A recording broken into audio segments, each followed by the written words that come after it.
Turning now to the crisis in Ukraine, a new round of peace talks between Russia and Ukraine will begin again tomorrow. Russia is ramping up attacks on major cities, and there are fears that fighting could spill over into Eastern Europe.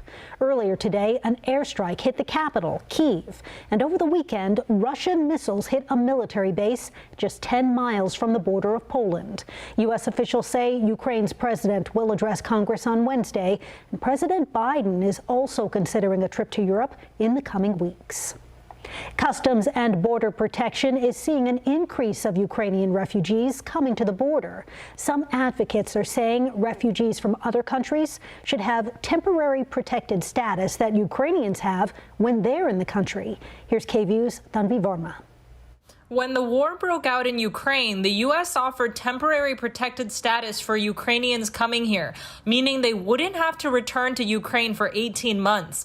Immigration attorney Kate Lincoln Goldfinch says that status hasn't been offered to others in need. TPS status was given to Haitians in May of last year. But we still have not seen the United States grant TPS for people from the Northern Triangle of Guatemala, El Salvador, and Honduras who are fleeing gang violence. We still have not seen the administration announce TPS protection for people from Afghanistan. Lincoln Goldfinch says the Biden administration moved fast when it came to Ukraine. So the speed with which the administration has responded to the crisis in Ukraine as it pertains to people from Ukraine who are already in the United States is very swift and very fast. We haven't seen that same speed of response as it pertains to people from Central America or from Afghanistan. U.S. Customs and Border Protection saw a 57% increase in Ukrainians coming to the border this January as compared to last year, and a 51% increase when comparing the last two Decembers. For now at the border, people are turned away due to Title 42, which prevents people from illegally entering the country.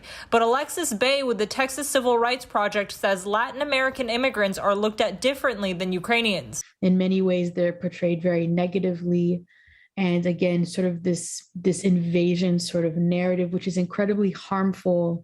Migrants who face dangerous situations when sent back home. In Mexico, we have seen many migrants face violence from cartel members and just living in unsafe conditions, trafficking. It just puts them in a lot of danger. For KVUE News, I'm Tanvi Verma.